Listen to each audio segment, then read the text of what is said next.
ತಂದನಾನಾಗಿ ತಂದನಾನಾಪುರೇ ತಂದನಾನಾ ಭಳ ತಂದನಾನಾ ಭಳ ತಂದನಾನ ಭಳ ತಂದನಾನ ಬ್ರಹ್ಮಮೊಕ್ಕಟೇ ಪರ ಬ್ರಹ್ಮಮೊಕ್ಕಟೇ ಪರ ಬ್ರಹ್ಮಮೊಕ್ಕಟೇ ಪರ ಬ್ರಹ್ಮಮೊಕ್ಕಟೇ ತಂದನಾನಾಗಿ ತಂದನಾನಾಪುರೇ ತಂದನಾನಾ ಭಳ ತಂದನಾನಾ ಭಳ ತಂದನಾನ ಭಳ ತಂದನಾನ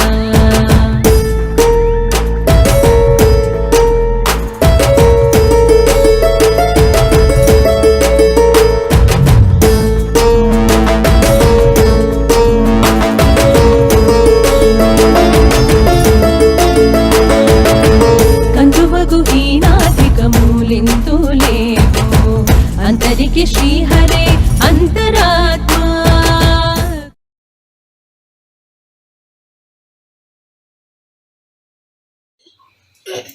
கொஞ்சம் கூட சென்டர் வந்தீங்கன்னா பின்னால இருக்கிற போட்டோ நல்லா தெரியுமே.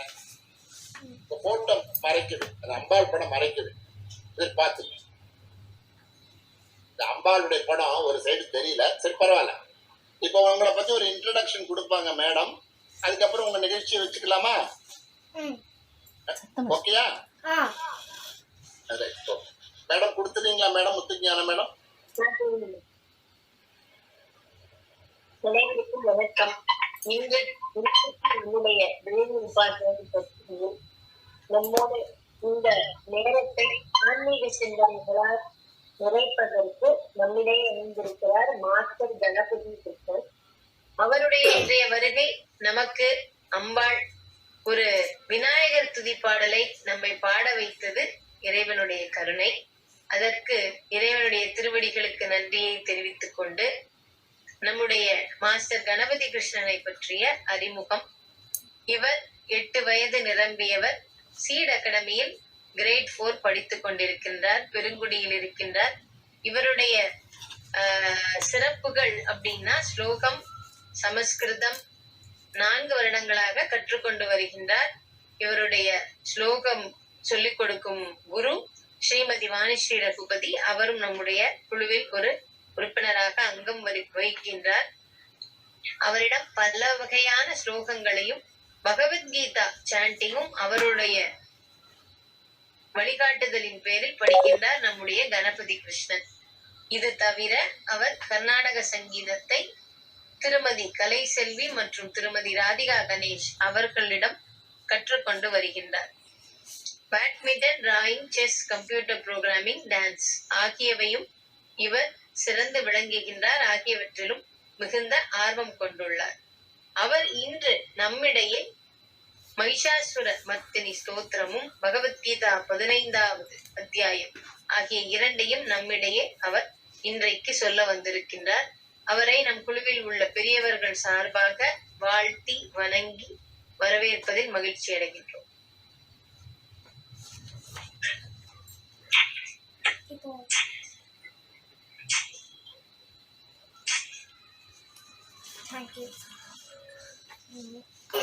हरिः ओम् श्री गुरुभ्यो नमः।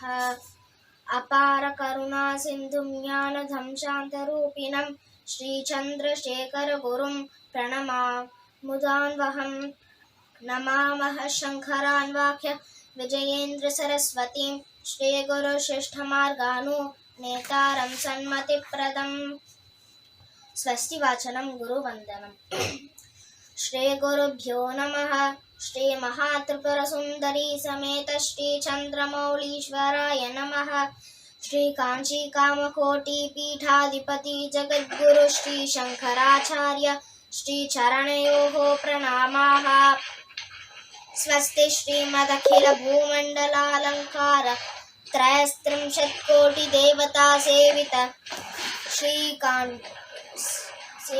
श्री कामाक्षी देवी सनाथ श्रीमदेकाम्रनाथ महादेवी सनाथ श्री हस्तिगिरिनाथ साक्षात्कार परमाधिष्ठान सत्यव्रत नामांकित कांची दिव्य क्षेत्रे शारदा मठ सुस्थितानां अतुलित सुधारस माधुर्य कमलासन कामिनी धम्मिन्ल संफुल्ल मल्लिका मालिका निष्यन्द मकरन्द जरी सौवस्तिक वाग्निगुम्ब विजृम्भणानन्द तुङ्गिलित मनीषी मण्डलानाम् अनवरत अद्वैत विद्या विनोद रसिकानां निरन्तरालङ्कृतीकृत शान्तिधान्ति भूम्नां सकल भुवन चक्र प्रतिष्ठापक श्री चक्र प्रतिष्ठा विख्यातेशोऽलङ्कृतानां निखिल पाषण्ड शण्ठ कण्ठ गोद्घाटनेन वशदीकृत वेद वेदान्त मार्ग षण्मथ प्रतिष्ठापकाचार्याणां श्रीमत् परमहंस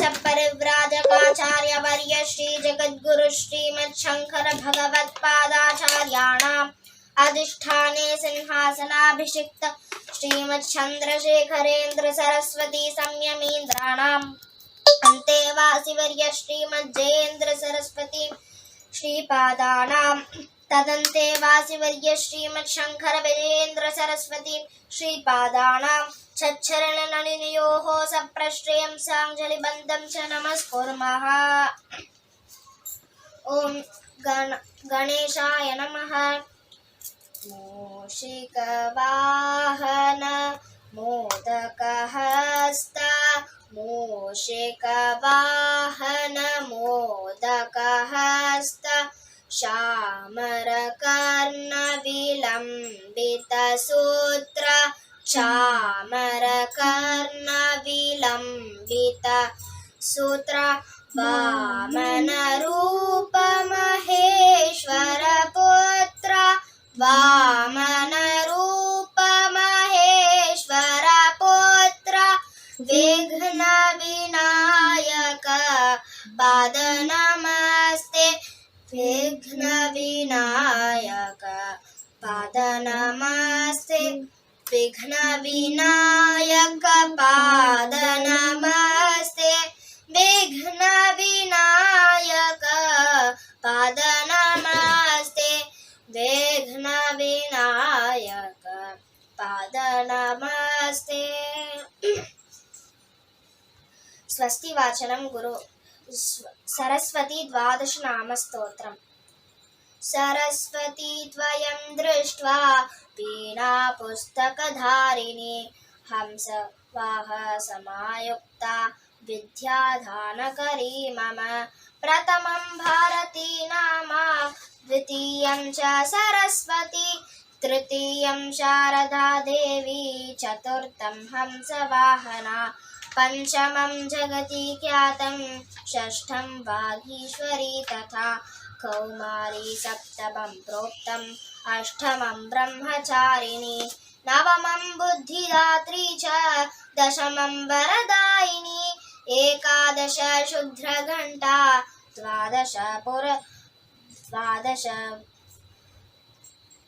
एकादश शुद्रघण्टा द्वादशं भुवनेश्वरी ब्राह्मी द्वादश नामानि त्रिसन्ध्यं यः पठे नरः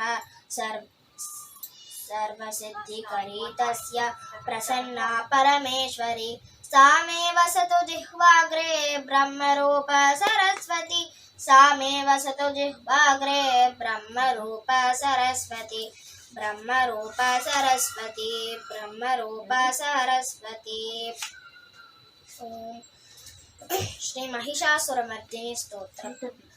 ऐगिरिनन्दिनि नन्दितमेदिनि विश्वविनोदिनि नन्दनुते गिरिवरविन्ध्यशिरोधिनि वासिनि विष्णुविलासिनि जिष्णुनुते भगवति हेशिति कण्ठकुटुम्बिनि भूरि कुटुम्बिनि भूरि कृते जय जय हे महिषासुरमर्दिनि रम्यकपर्दिनि शैलसुते सुरवरवर्षिणि दुर्धरदर्शिनि दुर्मुखमर्षिणि हर्षरते त्रिभुवनपोषिणि शङ्करतोषिणि किल्भषमोषिणि घोषरते धनुजनि रोषिणि धितिसुतरोषिणि दुर्मदशोषिणि सिन्धुसुते जय जय हे महिषासुरमर्दिनि रम्यकपर्दिनि शैलसुते ऐ जगदम्ब मदम्ब कदम्ब वनप्रियवासिनि हासरते शिखरि शिरोमणि तुङ्ग हिमालय शृङ्ग निजालय मध्यगते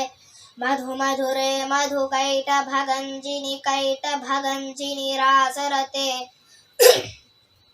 जय जय हे महिषासुरमर्दिनि रम्यकपर्दिनि शैलसुते ऐशतखण्डविखण्डितरुण्डवितुण्डितशुण्डगजाधिपते रिपुगजगण्डविदारणचण्ड पराक्रमशुण्डमृगाधिपते निजभुजदण्डनिवातितखण्डनिपातितमुण्डभटाधिपते जय जय हे महिषासुरमर्दिनि रम्यकपर्दिनि शैलसुते ऐरणदुर्मद शत्रुवधोदित दुर्धर निर्जर शक्तिभृते चतुरविचारधुरीन महाशिवधूतकृत प्रमथाधिपते दुरित दुरीह दुराशय दुर्मति दानवधूत कृतान्तमते जय जय हे महिषासुरमर्दिनि रम्यकपर्दिनि शैलसुते ऐशरणागत वैरिवधूवर वीरवराभयदायकरे त्रिभुवनमस्तकशूलविरोधि शिरोनिकृतामलशूलकरे धुमि धुमि तामर धुन्दुभिनादमहोमुखरीकर दिग्मकरे जय जय हे महिषासुरमर्दिनि रम्यकपर्दिनि शैलसुते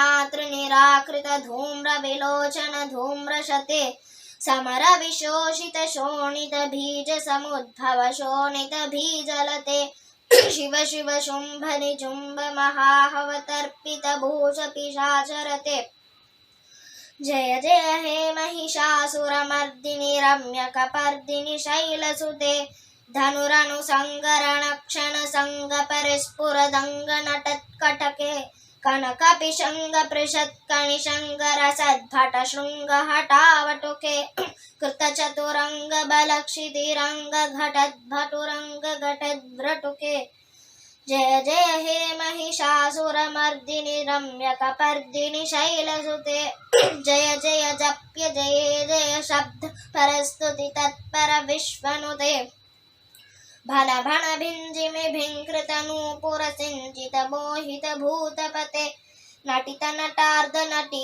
नटनायक नाटित नाट्य सुगानरते जय जय हे महिषासुरमर्दिनि रम्यकपर्दिनि शैलसुते ऐ सुमनः सुमनः सुमनः सुमनः सुमनोहर कान्तियुते श्रित रजनी रजनी रजनी रजनी रजनीकर वक्त्रवृते सुनयन विभ्रमर भ्रमर भ्रमर भ्रमर भ्रमराधिपते जय जय हे महिषासुरमर्दिनि रम्यकपर्दिनि शैलसुते सहित महाहव मल्लम तल्लिक मल्लिक रल्लक मल्लरते विरचित वल्लिक पल्लिक मल्लिक भिल्लिक भिल्लिक वर्गवृते सितकृत फुल्लस मुल्लसितारुण तल्लज पल्लव सल्ललिते जय जय हे महिषासुरमर्दिनि रम्यकपर्दिनि शैलसुते अविरल गण्डगलन्मद मेदुरमत्तमतङ्गजराजपते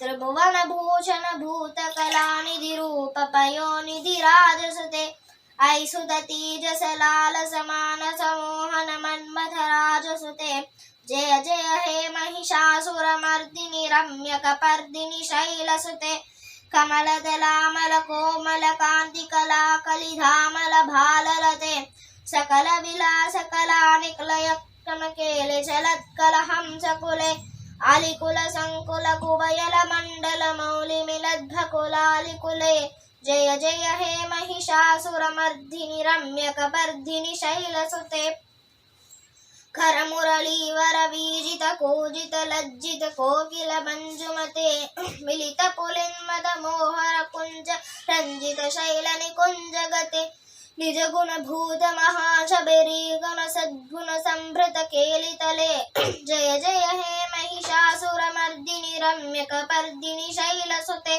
कटितटपीत दुकूल विचित्र मयूख तिरस्कृत चंद्ररुजे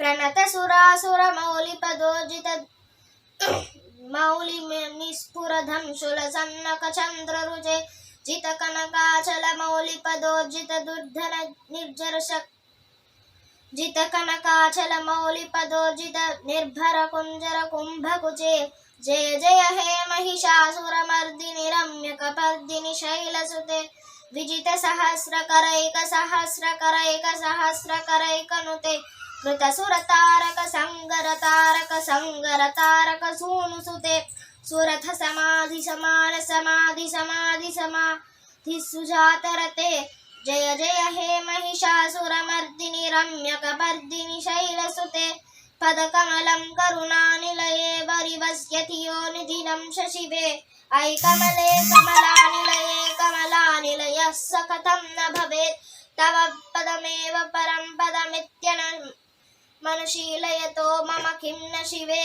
जय जय हे महिषासुरमर्दिनि रम्यकपर्दिनि शैलसुते कनकलसत्कल सिन्धुजलैरुणसिञ्जिते हे गुणरङ्गभुवं भजति स किं न सचीकुचकुम्भतटी परिरम्भसुखानुभवं तव चरणं शरणं करवाणि न रावणमानि निवासि शिवं जय जय हे महिषासुरमर्दिनि रम्यकपर्दिनि शैलसुते तव विमलेन्दुमदं वदनेन्दुमलं सकलं ननुकूलयते किमु पुरुहूतभुरेन्दुमुखीभिरसौ विमुखीक्रियते मम तु मतं शिवनामधने भवति कृपया किमुतः क्रियते जय जय हे महिषासुरमर्दिनि रम्यकपर्दिनि शैलसुते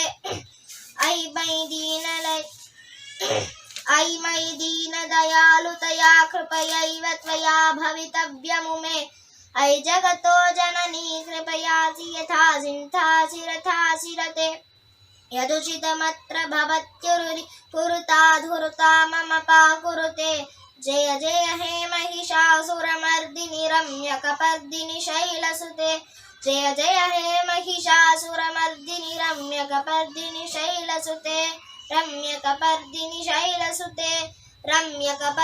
शैलसुते इति महिषासुरमर्दिनि स्तोत्रं सम्पूर्णम्।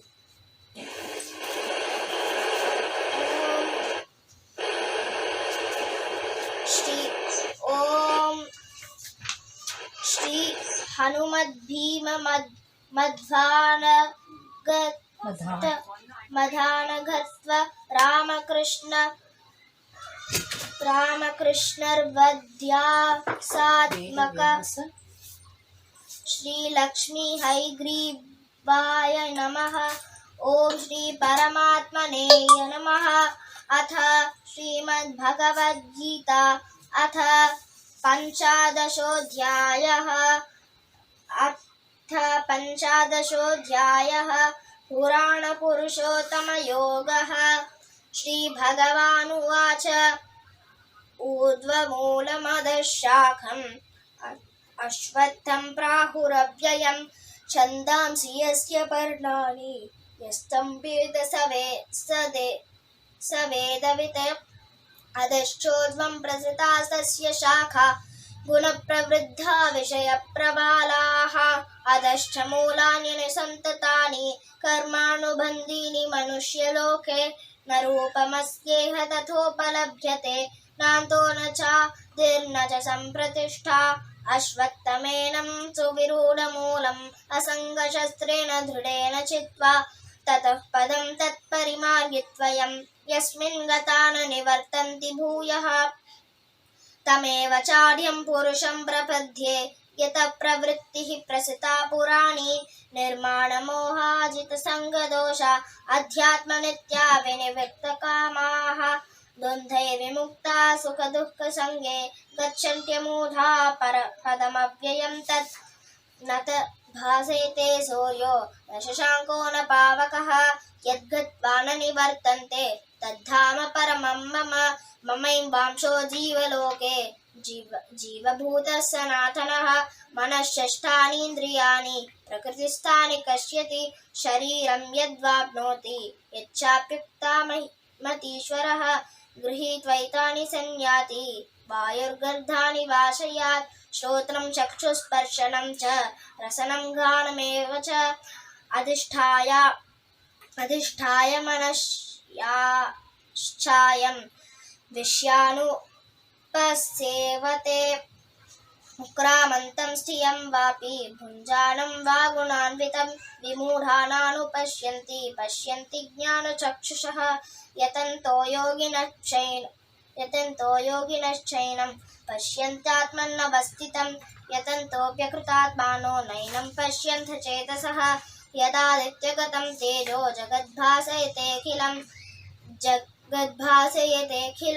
यच्चन्द्रमसि यच्चाग्नौ तत्तेजो विधि मामकं गामाविश्य च भूतानि धाराम्याम्यहमोजसा पुष्णामि चौषधी सर्वाः सोमो भूत्वा रसात्मकः अहं वैश्वानरो भूत्वा प्राणिनां देहमाश्रितः प्राणापानसमायुक्तः पचाम्यन्नं चतुर्विधं सर्वस्य चाहं हृदि सन्निविष्टो मतस्मृतज्ञानपोहनं च वेदैश्च सर्वैरहमेव वेद्यो वेदान्तकृद्देव विदेह चाहं द्वाविमौ पुरुषौ लोके क्षरक्षाक्षर एव च क्षरः सर्वाणि भूतानि कूटस्थोऽक्षर उच्यते उत्तमः पुरुषस्त्वन्यः परमात्मेयुद्धाहृदः यो लोकत्रयमाविश्यः बिभत्वव्यय ईश्वरः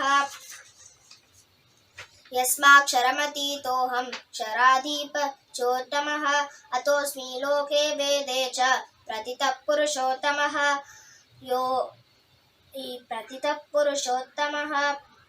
यो मामेवमसम्मूढो जानाति पुरुषोत्तमः स सर्वविद् भजति मां सर्वभावेन भारत इति गुह्यतमं शास्त्र विद्मुक्तं न यानग एतद् बुद्धा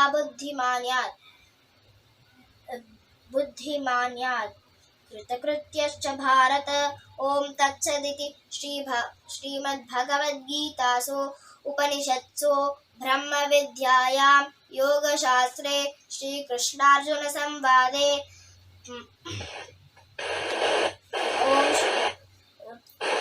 पुराणपुरुषोत्तमयोगो नाम 15ोऽध्यायः ஓரெழுத்து மந்திரம் ஓமெனும் மந்திரம் ஈரெழுத்து மந்திரம் ராமாயணும் மந்திரம் மூன்றெழுத்து மந்திரம் முருகாயனும் மந்திரம் நான்கெழுத்து மந்திரம் நாராயணும் மந்திரம் ஐங்கெழுத்து மந்திரம் நம சிவாய மந்திரம் ஆறெழுத்து மந்திரம் சரவணபவ மந்திரம் ஏழெழுத்து மந்திரம் ஸ்ரீராஞ்சரா மந்திரம் எட்டெழுத்து மந்திரம் அக்ஷாட்சர மந்திரம் ஓரெழுத்து மந்திரம் ஓமெனும் மந்திரம் ஈரெழுத்து மந்திரம் ராமாயணும் மந்திரம் ஹரிஹி ஓம் ஸ்ரீ குருப்யோ நமஹ ஹரிஹி ஓம் சர்வம் கிருஷ்ணார்ப்பணம் அஸ்து.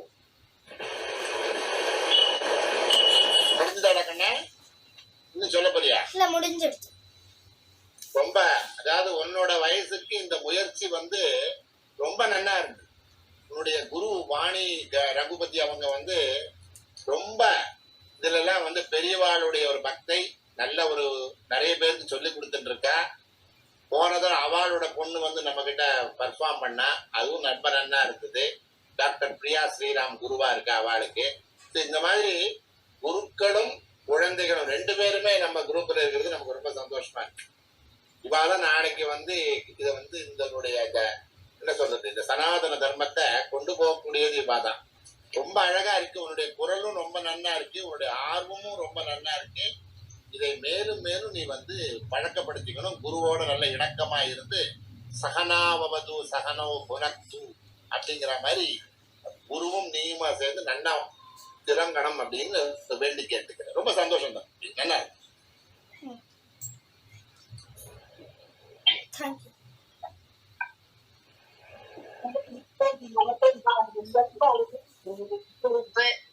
உன்னுடைய பக்தி பாவம், பக்குவம், உன்னுடைய அர்ப்பணிப்பு எல்லாம் குருவுக்கு நீ செஞ்ச நமஸ்காரம் எல்லாம் ரொம்ப ரொம்ப அருமையா இருக்குது. மென்மேலும் உன்னுடைய பக்தியும் பக்குவமும் மெருகேறிட்டே இருக்கணும். குருவினுடைய அனுக்கிரகத்தினால, இறைவனுடைய கருணையினால உன்னுடைய குருவாகிய வாணிஸ்ரீ அவர்களுக்கும் உன்னுடைய பெற்றோர்களுக்கும் பணிவான சிரம் தாழ்ந்த வணக்கங்கள். உனக்கு வாழ்த்துக்களும் வணக்கங்கள். நன்றி. தேங்க்யூ. வேற யாராவது கருத்து சொல்லலாமே? அசோக் இருந்தா அசோக் கூட சொல்லலாம். அக்கா சொல்லு. ரொம்ப சிறப்பா இருந்தது. மகிஷாசுர மர்தினி அப்படி ஒரு பக்தி மயமா ரொம்ப அருமை. அவ்வளவு நல்ல ப்ரொனவுன்சியேஷன், ரொம்ப அழகான ராகம், ரொம்ப நல்லா பண்ணினாங்க. ரொம்ப ரொம்ப அதாவது ஹை பிச்சு அது மாதிரிலாம் இல்லாம மாடரேட்டா ரொம்ப அந்த பக்தி வெள்ளம் நல்லா இருந்தது. வாழ்த்துக்கள். நமஸ்காரம். ரொம்ப நல்லா இருக்கு. உங்க மேடம் மகாலட்சுமி மேடம் ஏதாவது சொல்றீங்களா உங்க பையனை பத்தி?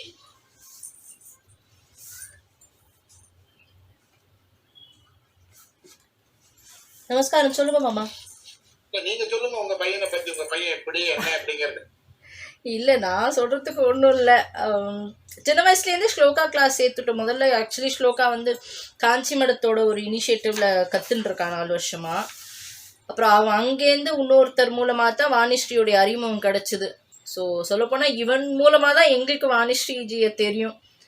அப்படி வளர்ந்தது தான். அதுக்கப்புறம் அவனுக்கா படிக்கிறியான்னு கேட்டால் அவன் படிக்கிறேன்னு நான் எதுக்குமே வேண்டான்னு சொன்னதில்லை.